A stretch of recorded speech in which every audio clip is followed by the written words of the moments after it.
So did you know that Game of Thrones took reference from an ancient battle for one of their battle scenes? The Battle of the Bastards took influence from an actual historical battle, the Battle of Cannae. Now, did they do a good job of it? As a matter of fact, no, they didn't.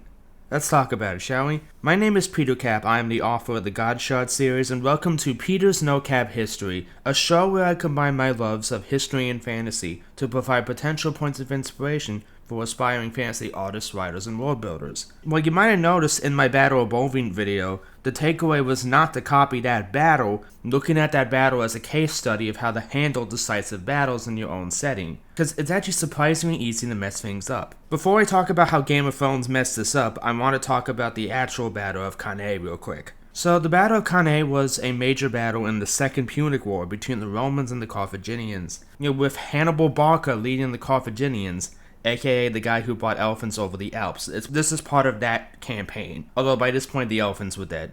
R.I.P. Carthage was a massive territorial rival to Rome. Carthage had its own senate and stuff. So basically these Punic Wars were inevitable between the two biggest powers on the Mediterranean. So there's a couple things to note about this battle. One is the Roman commanders were incompetent, or at least one of them was. One of them was expressly reckless and brash, and Hannibal was definitely a more competent commander than both of them. The Romans actually had outnumbered the Carthaginians. The way the Romans arrayed their forces was basically trying to capitalize on their greater numbers. The Carthaginians, on the other hand, were quite the diverse group of forces. They had Gallic tribes, which if you see my video on them, a couple of their tribes are there. The Boy and the Insubres, I think is how you pronounce that. You had a lot of Hispanic soldiers, which in this case we're talking about like pre-Spain, not modern Hispanic. And we're talking about both infantry and cavalry. Carthage had the way better cavalry in this engagement, and that's important. You had Numidian cavalry. It was quite the diverse array of forces. You had the Baelic slingers, which if you see my video on slings, you know how capable those guys were. And of course he had the Libyans as well. And this is typical of Carthaginian armies. Carthage typically had a lot of mercenary armies like this because they benefited a lot from trade. There's a lot of things that led to this battle. There's definitely some flawed mindsets on the Roman side, wanting to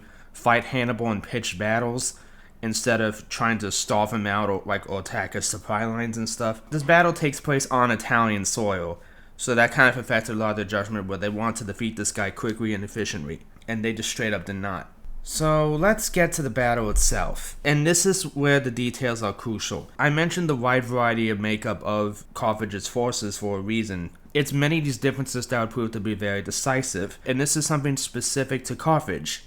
Again, remember that. So the battle opened with the Romans attacking the Carthaginian center. And Hannibal was basically counting on this because he knew that the Romans were going to be attacking this way. He had the Gallic and Hispanic forces in the center, and basically as the Romans attacked, basically had a controlled retreat, drawing them in. Meanwhile, you had a cavalry battle, which technically started the battle as well, and the Carthaginians would eventually win in these cavalry engagements. So while that's going on, and the Romans are pushing through the center, that's when Hannibal springs this trap, as it were, and his Libyan and African forces, which were on the flanks, basically started to envelop them. And then the cavalry came from the back as well, which led to a horrifying situation where the Romans were basically surrounded on all sides, physically having a hard time even attacking because everyone was packed together like sardines, and they were just being slaughtered in droves. The numbers vary on how many Romans got out of there, but it was depressingly low more than likely. A notable survivor of this battle on the Roman side was Scipio, who would eventually be known as Scipio Africanus, aka the guy who would eventually defeat Hannibal at the Battle of Zama. Ain't that an interesting origin story? Another thing to mention about this battle is one of the two consuls was killed.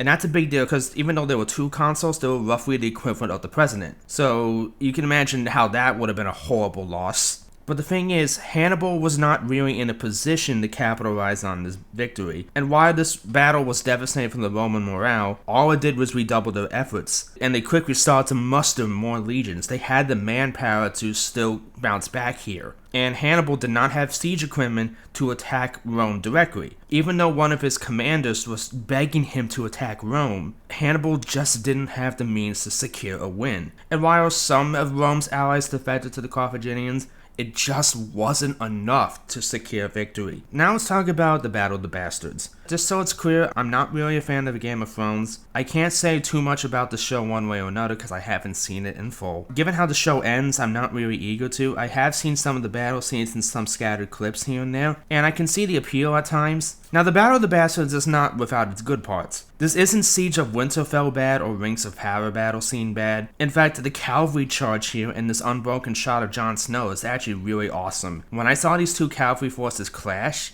my jaw dropped, which is not easy to do. I have a high standards of battle scenes. That was the only good part of this battle scene. There's a lot of issues here, like I get that Ramsay Bolton is expressly a callous bastard, which is why he's willing to shoot on his own men while this guy doesn't. But the thing is, this guy could still be doing something more useful than what he actually does, which is basically, draw swords and join Jon Snow in this center here. The Battle of the Bastards only has two things in common with Cannae, and one of them is very, very loose. One is, technically both battles start with a cavalry fight, although the cavalry fighting was on the flanks in Cannae, and here it's the centerpiece. So that's only vaguely like it. Then we have the part that is definitely similar to it, but they mess it up, which is the envelopment. The aforementioned envelopment where the Romans were surrounded by the Carthaginians on all sides, which is recreated here with Jon Snow and his forces being surrounded by Ramsay Bolton. As awesome as it is to see Pavie shields in a major fantasy show, and I do like how these shields almost look like the Burgundian cross,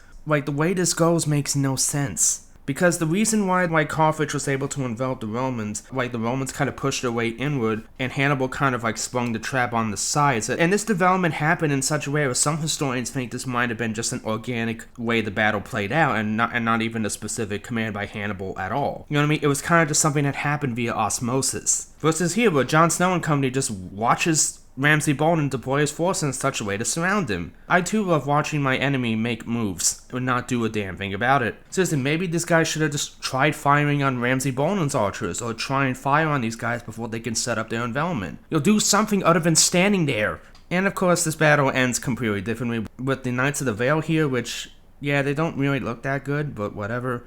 Saving the day, and yeah, that's great and all. I do like the detail with this giant, despite being a giant, is struggling to fight here because, well, he's a big target. It makes sense that he would struggle against these spears. The biggest detail is it happened sort of organically via happenstance, due to the nature of how the battle played out and the nature of the forces that both sides had. Hannibal placed his best forces on the flanks basically for a reason, as a way to help with that pincer. Carthaginian armies were deliberately diverse in this way, so that Hannibal had a lot of tools to work with, which is something that has no equivalent in the Battle of the Bastards. It's just more soldiers. There's no specialties or anything of the sort between these guys, it's just soldiers with Pavie shields versus soldiers that don't. Having the Battle of the Bastards end up in a situation like Cannae is completely forced. It did not feel natural. It felt like you were just literally putting troops where you wanted because they wanted to recreate the battle. You see how this kind of doesn't work? And this is why you shouldn't take cues from specific battles in such a matter. Because once you get specific, battles like these are almost like expressions of the geopolitics. Since Jon Snow was also slightly more competent than the Roman consuls. So you know what I mean? So you have different personalities in charge, and a different societal context for why the armies were set up the way they were, but you really need to be careful taking reference from specific battles. I feel like it's prudent to also mention God Shards real quick. And the Uniter, the Republic of Primus Forces is very much like the Roman legions. And there's a big battle scene at the end of the Uniter, with the forces of Primus coming to liberate the realm of the Golden Wood from the Malum. And while I recreate some of the Roman tactics with the testudo, with the common strategy of throwing pilums before charging, it's not based on any specific battle. I make up my own battle just inspired by the tactics, nothing more. Because otherwise, it's very easy to mess up. So yeah, that's basically the gist with this. Tune in next time because I have another thing we're going to be talking about next week, which shows the closest way of how you can actually make this work. Tune in next time when I talk about the Battle of Pelennor Fields and the two battles that inspired it. I will see you guys then.